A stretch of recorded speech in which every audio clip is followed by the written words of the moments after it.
오늘 아멘 주 예수여 오시옵소서 라는 제목으로 은혜 받기를 원합니다. 세 가지로 그렇게 생각해 보려고 합니다. 첫 번째는 재림이 있다는 거예요. 재림이 있다. 재림이 무엇입니까? 여러분, 우리 자녀들 재림, 제자라는 것은 두 번째라는 거죠. 두 번째. 첫 번째, 하나님의 아들이신 예수님께서 이 세상에 오셨습니다. 그래서 그것을 The first coming of Jesus Christ 그럽니다. 첫 번째 오셨다는 거죠. 그걸 초림이라고 그럽니다. 초가 처음이고 림은 오셨다는 거죠. 초림. 그 초림의 예수님은 Suffering Messiah라고 그래서 고난의 예수님이죠. 하나님의 아들이신 그분이 우리와 같은 이 육신을 입으신 자체가 고난 아니에요. 그리고 태어나실 때도 왕궁에 태어나신 것이 아니고 말이 사는 짐승우리에 태어나셨으니 얼마나 그 고난이 극심합니까? 그러나 고난의 메시아가 있어야 우리가 죄 용서함을 받고 영원한 생명을 얻는데요. 고난의 메시아입니다. 그 태어나신 것만 그런 것이 아니고 십자가에 죽으셔서 끝나신 것이 아니고 3일 만에 부활하시고 성천하셨는데, 그때 오신 예수님을 초림의 예수님 그러지요. 성경은 초림의 예수님만 말씀하시는 것이 아니고 The second coming of Jesus Christ, 두 번째 오시는 것을 말씀합니다. 두 번째 다시 오신다고 해서 재림이라 그러죠. 재림, 다시 오신다. 성경은 그것을 말씀하시는데, 오늘 28절 말씀에 보면은 무화과 나무의 비유를 배우라 그러지요. 이스라엘 나라의 국화는 무화과입니다. 무화과. 비유를 배우라. 그 예수님이 비유로 말씀하시면서 무화과 가지가 연하여지고 텐더, 우리말로 하면은 부드럽게 된다. 봄철에 물이 차오르게 된다는 거죠. 나무 가지가 말이죠. 가지가 연하여지고 잎사귀가 나면 어떻게 됩니까? 잎사귀가 푸르게 나면 그 다음에는 여름이 오는구나. 우리가 그렇게 말하잖아요. 그렇듯이 성경 말씀에 기록된 예수 그리스도 다시 오심, 재림을 예수님이 말씀하시면서 그 때를 알아라 이 말씀이겠죠. 그 때를 알아라. 무화과 나무의 비유를 배우라. 이 세상에 나무가 물이 차오르고 잎사귀가 돋아나는 그것만 보고 여름이 올 것이다 말하지 말고 성경 말씀에 기록된 예수 그리스도의 재림을 알고 기다려라 이 말씀이에요. 기다려라. 사도행전 1장에 보면은 예수 그리스도께서 성천하시는 내용이 나와 있습니다. 실제 거기에 수백 명의 예수 그리스도를 따르던 사람들이 보고 있었어요. 감람산에서. 사도행전 1장 9절 말씀에 보면 예수님께서 하시던 말씀을 마치셨을 때 이제 하늘로 올라가시잖아요. 제자들이 가만히 보니까 구름이 가리워서 이제 어느 정도 올라가니까 볼 수가 없게 되었는데요. 10절 말씀에 가보니까 이 제자들이 궁금하여서 자세히 보고 있었어요. 보고 있었더니 예수님 그 옆에 흰옷을 입은 두 사람이 서 있었더라.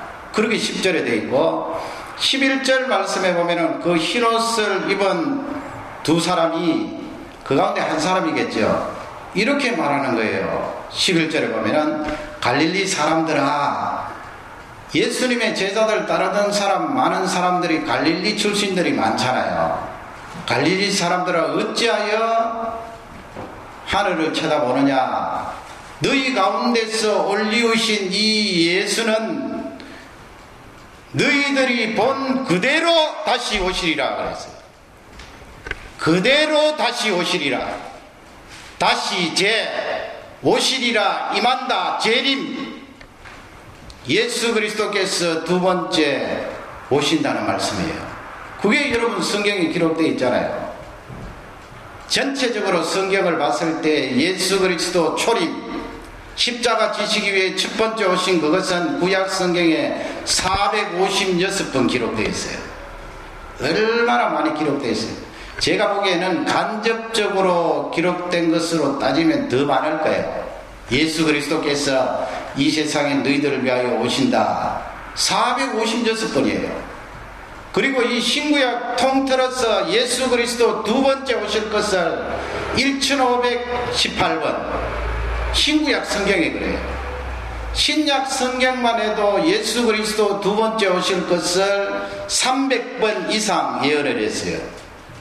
그러면 성경 통틀어서 1518번 그렇게 예수 그리스도 재림할 것을 말씀해 주셨는데 틀림없이 오신다고요. 예수님 오세요. 그것을 성경은 우리에게 잘 알려주고 있습니다. 이 블룸 하이트라는 독일의 어떤 목사님이 계셨는데 이분은 오래전의 분이에요. 1차 대전 그때 계셨던 분인데 1차 대전이 끝나고 나서 아무래도 전쟁이 일어나고 나면 사람들 마음속에 불안이 생기고 또 성경에 기록된 대로 이 전쟁과 예수님 재림이 연관되어 있기 때문에 이 목사님이 예수 그리스도의 재림을 기다리면서 준비를 했는데 무엇을 했는가 하면 마당에 말이죠. 시골인데 항상 마차를 준비했다고요. 왜 목사님 마차를 준비했습니까? 예수님 언제든지 재림하시면 그 마차를 타고 빨리 예수 그리스도를 영접하기 위하여서. 물론 여러분 우리가 예수님 재림하시는데 마차 준비할 필요 없어요. 일순간 다 볼 수 있고 내가 예수 그리스도를 영접할 수 있는데, 그러나 이 목사님은 그렇게 순수하게 예수 그리스도를 기다리며 사모했다는 거예요. 마차를 준비해 놓을 만큼. 그러면 마차 준비하면서 세상에 있는 사람들을 향하여서, 사회를 향하여서 아무것도 안 하셨나? 그분이 예수 그리스도 재림을 기다리고 소망했기 때문에 더 열심히 영혼을 살리고 더 열심히 하나님 앞에 기도하고 사회에 대해서 관심을 가졌다는 그런 일화가 있습니다.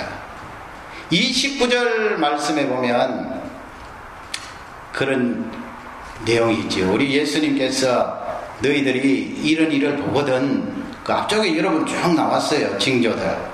이런 일을 보거든, 우리가 보잖아요. 지금 이런 일을 보거든 인자가 가까이 오셨다는 거예요. 가까이. 어느 정도 가까이 오셨는가? 문 앞에 이런 줄을 알라 그랬어요. 문 앞에 바짝 다가와 계시는 줄 알라. 거기 문 앞에 이르렀다는 말씀은 예수 그리스도 다시 오실 그때가 다 되었다는 말씀이에요. 얼마나 귀합니까? 호나티우스라는 그런 오래전의 사람이 있는데, 이분은 예수 그리스도 재림을 기다리면서 어떻게 기다렸는가 하면, 지금 29절 말씀을 묵상을 하면서 예수님께서 문 앞에 바짝 다가와 계신다, 재림하실 때가 다 되었다, 이 말씀을 염두에 두면서 그분은 말이죠, 아침에 일어나면 창문을 활짝 열면서 예수님 하루가 시작되었습니다, 오늘 오시겠습니까? 그 다음에 어두워져서 밤중이 되면 또 창문을 싹 닫으면서 예수님 오늘 밤에 오시겠습니까? 여러분, 현대에 너무나 바쁘게 살고 정신없이 살고 있는 우리를 향하여서 예수 그리스도의 재림에 대해서 소망을 가지고 기대하라는 중요한 메시지예요. 왜냐하면 성경 말씀은 예수 그리스도 재림이 틀림없이 있다고 우리에게 알려주시기 때문에 그렇습니다. 그러면 오늘 이제 마가복음 13장 뒷부분에 왔는데, 예수님 이 세상에 오실 재림할 시기에 일어날 징조들을, 그 징조가 무엇인가 다시 한번 정리를 해보는 것입니다. 여러분, 그 징조가 무엇인가요? 저번에 했잖아요. 이 13장 앞부분에 보면은 지진이 일어나지요. 지진 때문에 쓰나미가 오는 것이고요, 이 지진과 연관되어서 화산이 폭발하는 것이고요. 그림 한번 보세요. 얼마나 무시무시해요. 얼마 전에 일어났던 일본의 쓰나미, 다 지진 때문에 일어났잖아요. 그 지진의 빈도와 횟수가 1900에서 1910년 사이와 2000년부터 2005년 사이에 그 몇 배나 증가했다고 그랬어요. 수없이 증가했어요. 엄청나게 증가했어요. 예수님은 지진을 경고했어요. 기상이변을 말씀했어요. 인자가 가까이 온 줄을 알라. 22절 말씀해 보면은 거기에 거짓 그리스도들 그렇게 돼 있죠. 그 어떤 사람이 일어나서 내가 바로 재림하는 예수다, 나를 따르라, 그런 사람들이 많이 일어난다는 거예요. false Christ, 거짓 그리스도들, 그 다음에 거짓 선지자들, 하나님의 말씀을 엉뚱하게 전하고 진리가 아닌 것을 자기에게 끌어들여서 많은 사람들을 속이고, 그 사람들이 어떻게 한다고 그랬어요? 22절에 보면은 이적과 기사를 행한다고 그랬어요. 할 수만 있으면 택한 사람들을 미혹해 한다고 그랬어요. 속인다고 그랬죠. 나를 따르라, 내가 그리스도다, 내가 증거하는 이 말씀이 진리이다, 아니라는 거죠. 그런 사람들, 선지자들, 거짓 메시아들이 많이 일어나면 내가 가까이 온 줄을 알라. 24절 말씀 보세요. 24절 말씀에 보면은 그 환란 후에 그런 말씀을 하시죠. 해가 어두워지겠다 그랬죠. 해가 어두워지는 사건이 출애굽기에 나와 있습니다. 모세가 기적을 행할 때 이집트 땅에 해가 어두워졌잖아요. 예수님 십자가에 달리실 때도 해가 빛을 잃었어요. 예수님 재림하실 때가 되면 해가 어두워지겠다. 그 다음에 달이 어떻게 됩니까? 빛을 내지 않는다. 요한계시록에 보면은 그 달이 핏빛으로 변한다고 그랬어요. 그림을 보시죠. 빛을 내지 않겠다. 예수님 말씀하셨어요.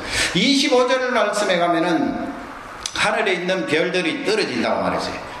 하늘에 별들이 떨어지는 것을 여러 장 그림으로 준비를 해봤는데요. 여러분 하나하나 이렇게 보시기 바랍니다.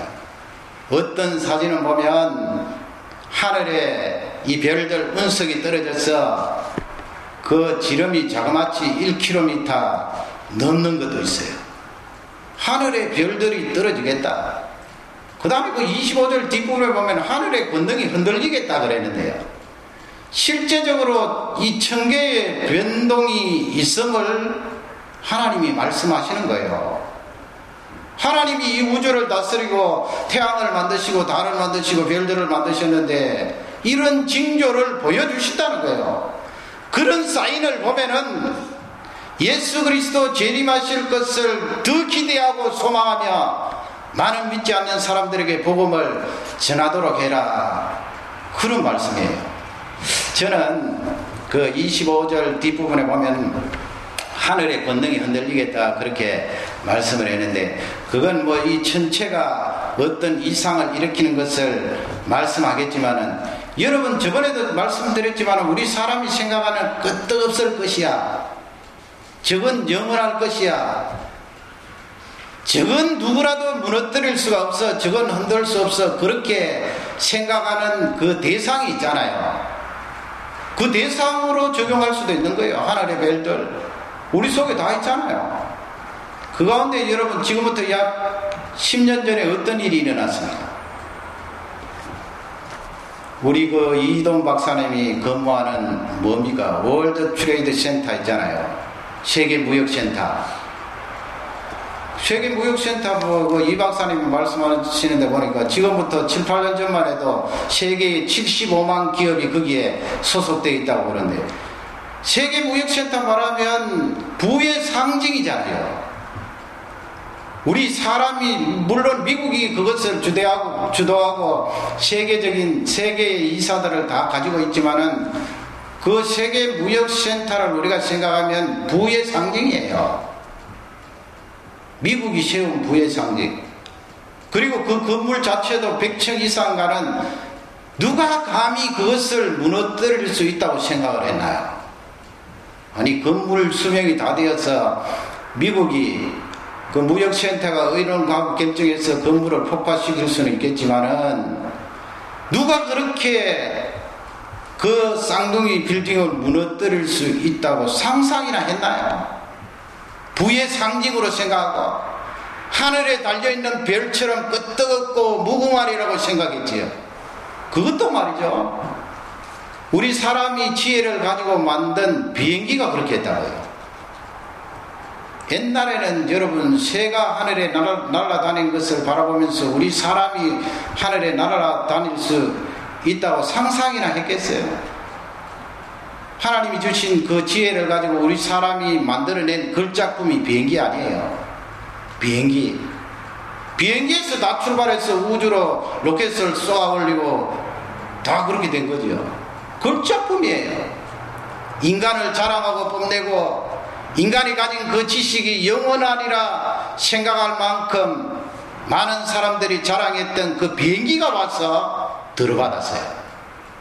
의미가 있지 않아요? 두 건물 다 비행기가 와서 충돌을 했어요. 미국의 펜타곤 하면은 얼마나 든든한 곳이에요.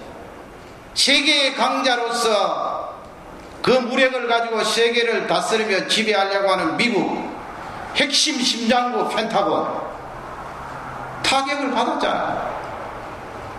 하늘의 별처럼 요동없이 끄떡없다고 생각했던 그와 같은 빌딩이나 존재나 대상들이 일순간 무너져 내린 거예요. 그걸 예수님은 하늘의 권능이 흔들리리라. 그러므로 여러분, 우리도 내가 가지고 있는 이것은 영원하리라, 끄떡없으리라, 천만의 말씀, 하늘의 별들이 흔들리는 것처럼 그 권능이 흔들릴 수 있다는 거예요. 그런 일이 다가오면 예수 그리스도 재림하실 때가 가까이 왔구나, 그렇게 생각하라는 것입니다.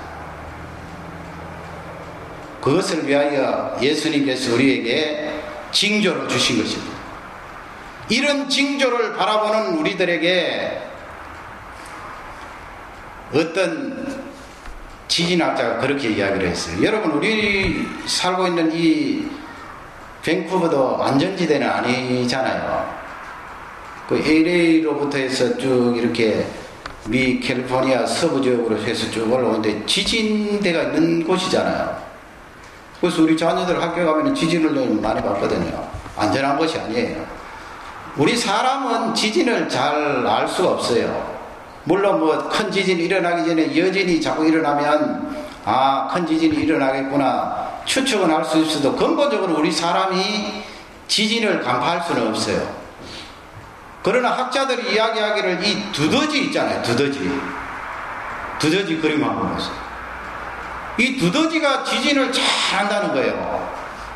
그래서 이 두더지가 이상하게 행동을 하고 무리로 이렇게 때를 지어서 어디로 피신을 한다든지 움직이면은 야, 이 땅이 이상이 있구나, 그렇게 감지하라는 거예요. 지진학자들이 그렇게 이야기하는 거예요.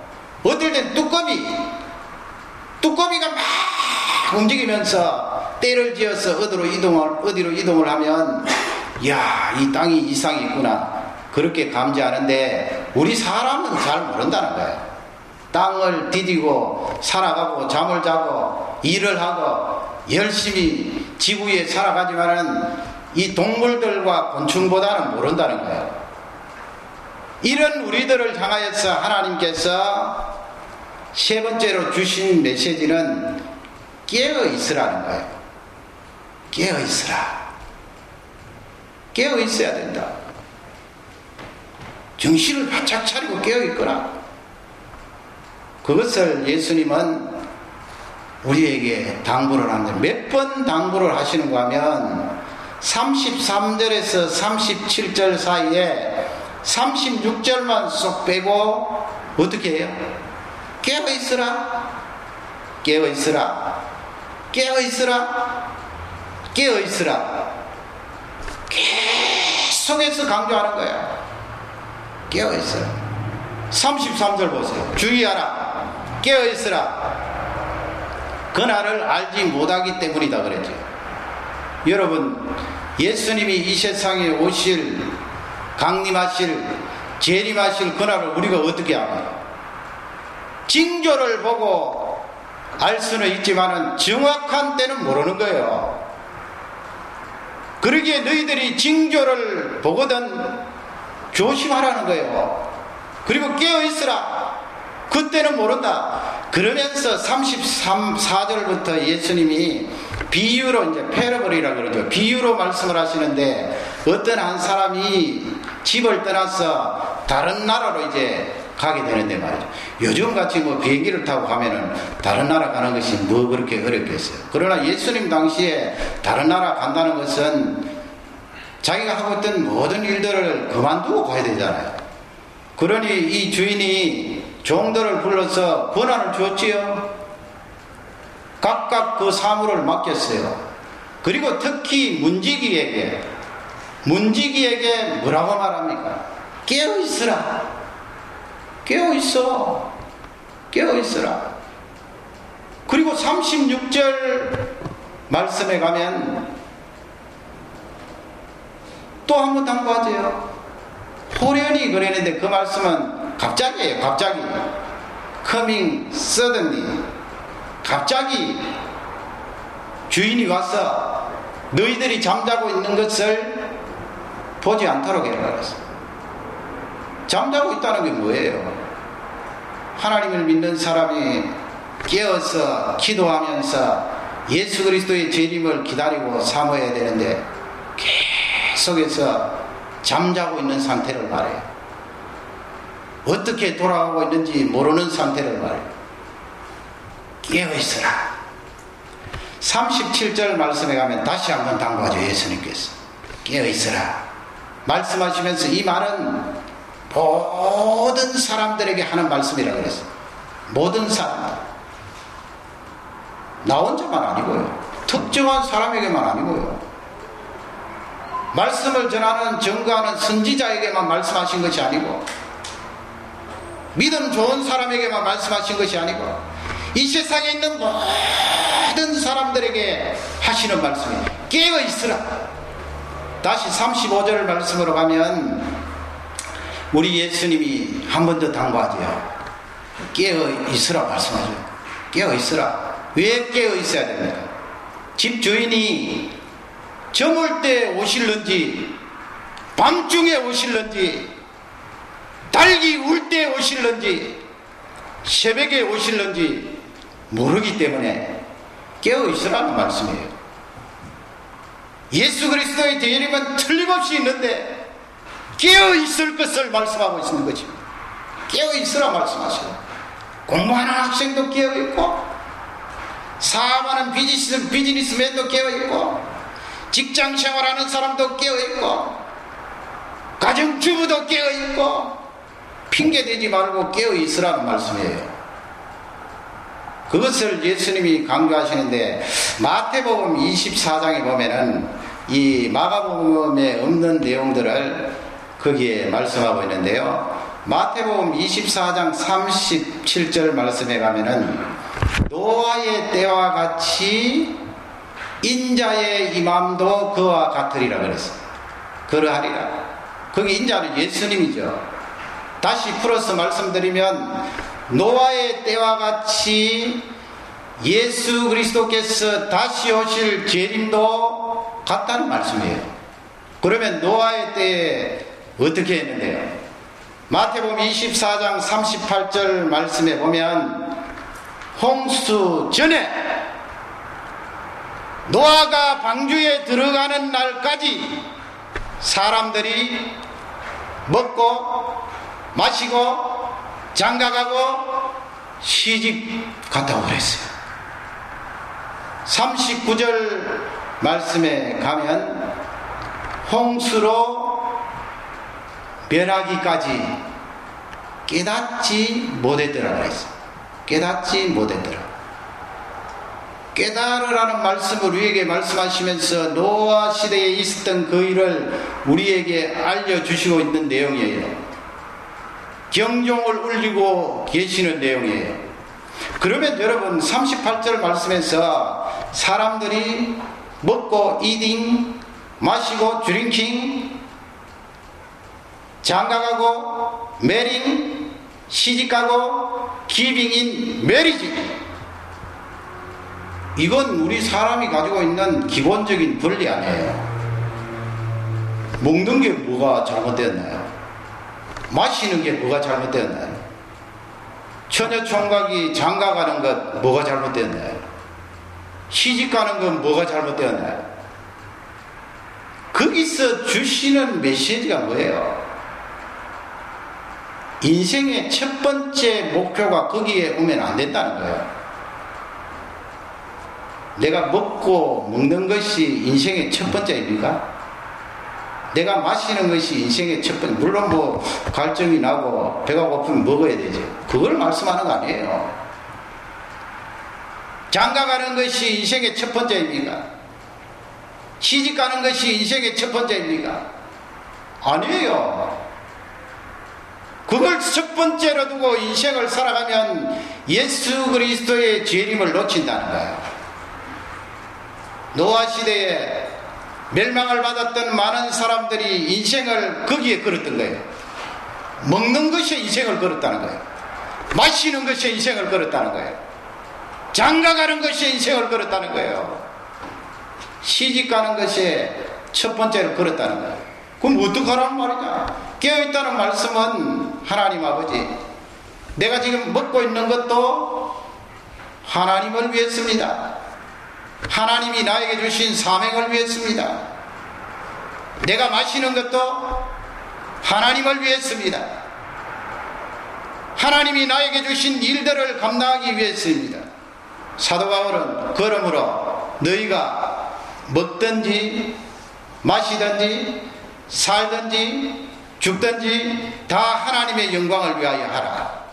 하나님 아버지, 내가 결혼하는 것도 하나님의 영광을 위해서입니다. 내가 결혼해서 자녀들 낳으면 그 자녀들을 하나님 나라의 일꾼으로 키우겠습니다. 그러니 이 사람은 결혼하는 것이 첫 번째 목적이 아니고요. 그 먹고 마시고 시집가고 장가가는 모든 목표가 하나님의 영광을 위하여서, 하나님이 나에게 주신 그 일들을 감당하기 위하여서 하는 거예요. 그것을 말씀하는 거예요. 여러분, 예수 그리스도 재림은 틀림없이 있습니다. 그 재림을 기다리는 자는 깨어 있습니다. 어떤 번역에 보면 깨어 있으라 그 말씀에 기도하라 그렇게 되어 있어요.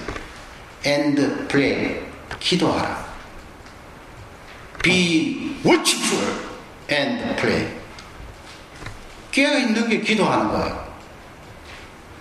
기도하는 게 왜 깨어있는 거예요? 기도는 하나님 앞에 나를 말씀드리잖아요.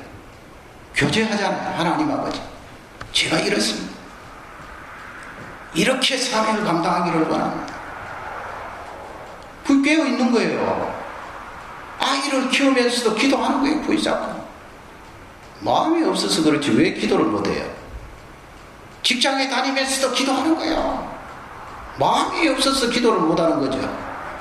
사치를 경영하면서도 기도하는 거예요. 어떻게 하면 내가 먹고 살고 먹고 사는 것이 첫 번째야. 그 틀렸다는 거예요. 하나님이 살아계시고 하나님이 나의 주인이시고 하나님이 나를 태어나게 하시고 하나님이 나를 살게 하시고 하나님이 나의 영혼까지 보장해 주셨는데, 그렇게 첫 번째로 목표를 잡지 말고 하나님 아버지, 내가 이 먹고 사는 것도 하나님 나라 영광을 위하여, 하나님을 위하여, 하나님이 나에게 주신 일을 위하여 감당하기 위해서입니다. 그러게 여러분 기도가 나오죠. 왜 기도가 안 나옵니까? 기도하게 되죠. 기도하면 깨어있는 거예요. 깨어서 징조를 알 수 있게 되는 거예요. 야, 이 세상 돌아가는 것이 심상치 않다. 불안하고 두려워서 팔팔 떠는 것이 아니고요.